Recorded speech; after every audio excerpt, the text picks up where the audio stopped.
И както ви казах, тя е продукт, който има 5 основни характеристики. Здравейте, заповядайте. Продукт, който има 5 основни характеристики. Когато имате такъв продукт, това означава да оцелите точният момент, перфектният момент на пазара. Защото какво ще стане, ако стоя сега пред вас и ви кажа, продуктът, който разпространяваме в момента, е видеокасет. Нали? Колко от вас директно ще кажат, аз няма да участвам. Нали? Защо? Много просто, защото видеокасетите са нещо, което вече не използва. Това е един продукт, който е абсолютно неактуален и чето време е отминало. Но въпреки това, всички знаем, че всеки път, когато се случва една тенденция, без значение в техниката или в нещо друго, винаги има хора, които са скептично насочени към нея. Какво ще стане да кажем, ако сме същите хора, които сме тук, на същата възраст, същото място, но преместим цялото това нещо 8 години назад във времето. И аз стоя тук и ви кажа, компанията, която в момента разпространяваме, е компания на име Apple.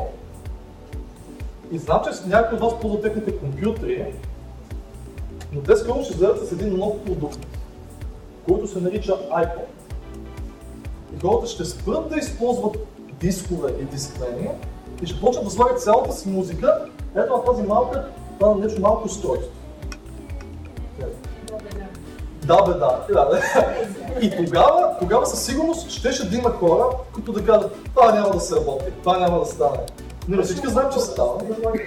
Същото нещо е да кажем, същите тези хора биха казали, никога няма да си купя смартфон.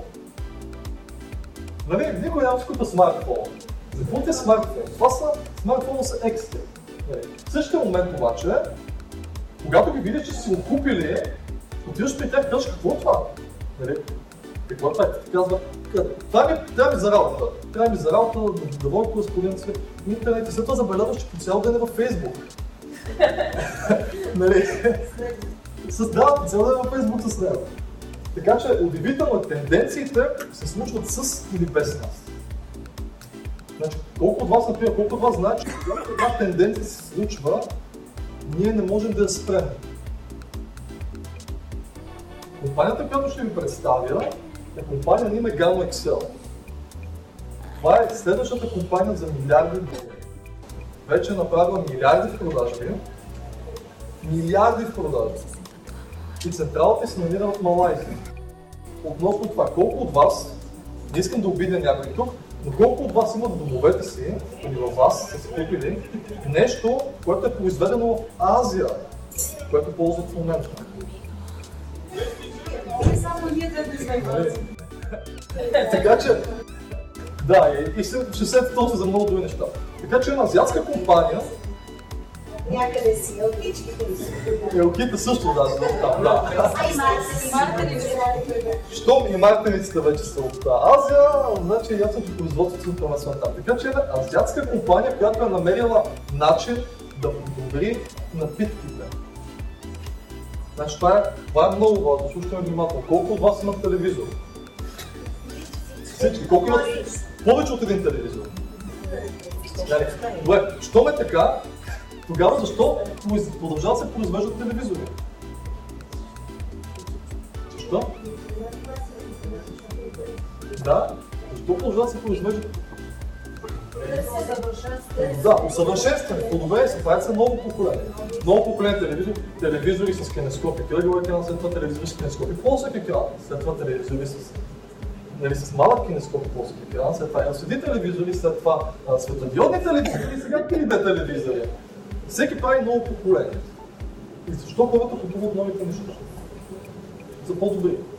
По-леки са, имат повече функции, по-тесни са, по-малки са.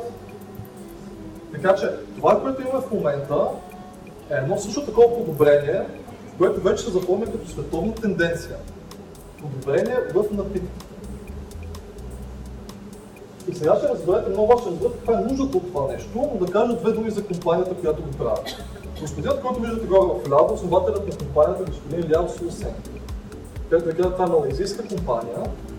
Това, което прави основателят на компанията, той е изследвал всички възможни природни продукти и растения, които е намерил, и след години изследвания е стигнал до 6 вида растения, които имат най-голяма биоактивна функция.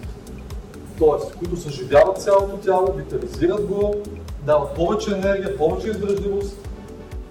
Но това, което е важно да се разбере, че това е един нов продукт, който съживява цялото тяло.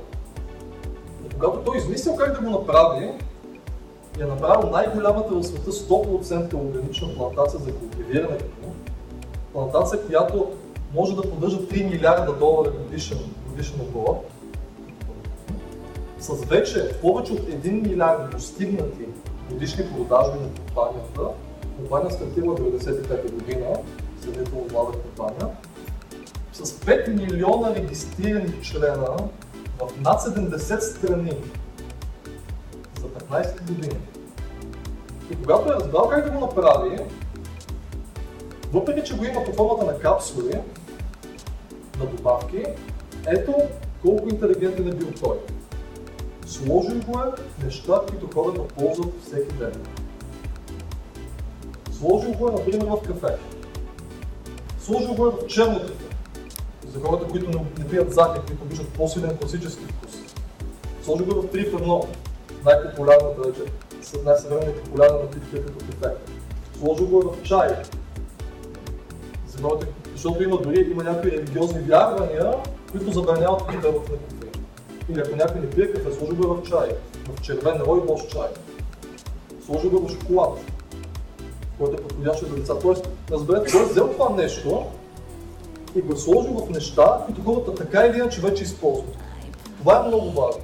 Както човек взима телефон и слага към него интернет, слага към него камера, слага към него музика, това не е нов продукт, който всички вече използват. Просто го подобрява и това създава нова тенденция. Защото когато имаш два продукта и единия ти дава 10 неща, а другия едно, изборът е логичен.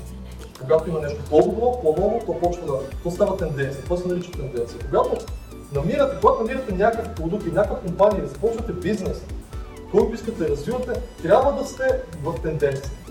Трябва да сте в тенденция задължително. Както ви казах, ако разпространяваме видеокасети, бизнесът ни няма да се развие много добре. Така че, това, което той прави, е взима този продукт и слага в нещата, които се ползват всеки ден и по този начин човек може, просто сменяйки продукт, който вече ползва, да подобри всяка една част от ежедневието. Така че, това е нещо, което подобрява енергията, подобрява издържливостта, спите по-добре. Колко от вас знаят някой, който ползва енергийни напитки? Не всички ползват енергийни напитки, защото се като лъча енергия. Така че някои хора ползват капчета за сън, някои хора много хора пият кафе. Общо взето, събираме всичко това, всяко едно нещо, което подобрява всяка част от ежедневието си, както се събудим сутрин, до как си легнем вечер. Да се наспиваме по-добре, с по-малко количество сън като време, да имаме повече енергия и издържливост за работата си и когато свършим работа, да не сме скапани. Казвам ви от моя личен опит, все по-често се чувам с мои приятели вечер и им казвам какво правите, искате ли да се видим, те казват не мога, скапан съм от работа. Да, тук има присъстващи. Така че това е основно значение. Събираш всички тези ефекти, които подобряват целия живот на човек и ги слагаш продукт, който струва по-малко, отколкото това, което се ползва в момента. Задължително трябва пазарната цена да е добра. Защото ако в момента, да кажем, едно кафе в мола струва 3 лева, една енергийна напитка струва между 2,50 и 3,50. Да не говорим за хората, които ползват витамини, някакви други стимуланти и така нататък. Има всичко събрано в едно и на човек може да му струва между 2 и 3 лева на ден да ползва, да си го достави. Да си достави това нещо. Дали ще пие кафета, дали ако не пие кафета може да пие капсули, дали ще пие чай. Му струва между 2 и 3 лева на ден да си достави всичко това. Така искам да ви питам, ако вие знаете, че можете да подобрите всичко това, някой от вас, колко от вас са ползвали продуктите от сега? Какво ще кажете за тях? Страхотни са, нали? Така че ако можете да имате всичко това нещо, за между 2 и 3 лева на ден, като струва едно кафе в мола, бихте ли се възползвали? Така че това е ключа. Затова се разрастваме толкова бързо.